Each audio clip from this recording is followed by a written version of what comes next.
Hi, my name is Haley. I'm here with Wild Hand, and today I'm going to be showing you how to add new yarn in your project. I'll be using these Leica straight needles, and for my yarn, I'll be using this Monostil Uruguay Cardo. And as you can see, I already have a little swatch started here, and I've come to the end of my yarn. So on the back, I've left a pretty long tail. It doesn't have to be this long, but I just like to have plenty of room for weaving in ends. The easiest and also my favorite way to add in yarn is to simply pick up the end of the yarn from the new ball you want to join in and start knitting. So I'm going to grab my yarn here.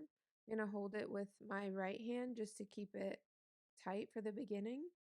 And then I'm going to just go. So I'm just going to knit until the end of this row.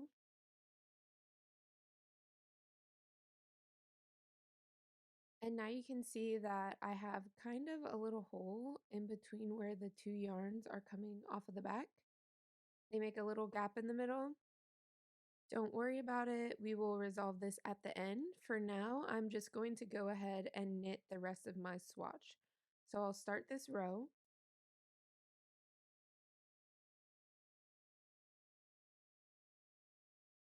And when I get back to where I joined in the new yarn, you'll see we have the tail sticking out and there's a little gap in the middle and they're really loose. See how I just made that bigger really easily?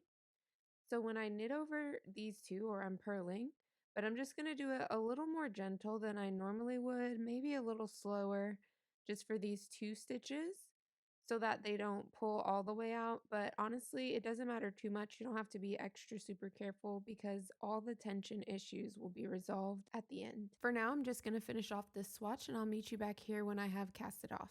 So here is my finished swatch. You'll see there's this little tiny hole in the middle where we joined in our new yarn. A lot of people don't like to use this method because of this hole right here, but stick with me because this truly is the best way to do it. You can see I have a little bump right here. This is just for an example. If there's ever any tension issues, you can literally just take a tapestry needle, a cable needle, your knitting needles, give it a little tug, and balance it all the way through the stitches that are next to it. And then when you give it a little tug, everything's perfect and even. And you can take that same method through to the ends you wove in. So this hole right here, all we have to do is give it a little tug on both sides.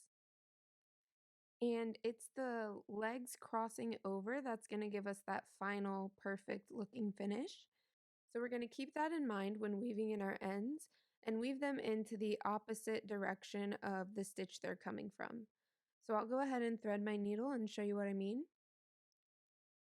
So for this stitch right here, it's coming out of the bottom, or now my right, and I'm going to weave it in to the stitch that the other piece of yarn is coming out of, and then I'm just going to weave it in wherever after that. After that first little entry, it doesn't really matter too much. I just want to make sure that it's going across the little hole. Then I'm going to tug my swatch just to balance the tension out. And you can see already looks perfect. Then we're going to take this other strand. I'm going to thread my needle. There we go. And instead of going into that same hole, just because this yarn is so thick, I don't want to create too much bulk right there. So I'm just going to kind of go in the same direction, but a little bit under and just weave it in. You can weave in your ends as much or as little as you like. I find that with this yarn in particular, it stays put, so I don't waste my time doing too much. Just like that. Again, stretch it out to even out the tension.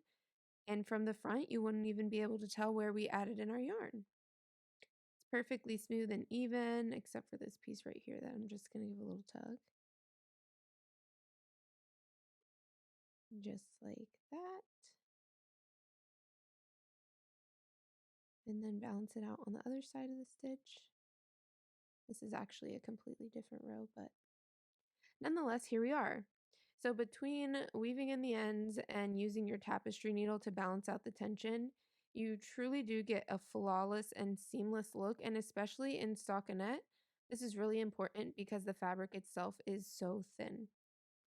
So after that, all I need to do is trim my ends, give it a little snip, and we are all done. There you have it. Thank you so much for tuning into this video. If you found it helpful, please give us a like and don't forget to subscribe to the channel so you can catch all of our future tutorials. And I will see you in the next one.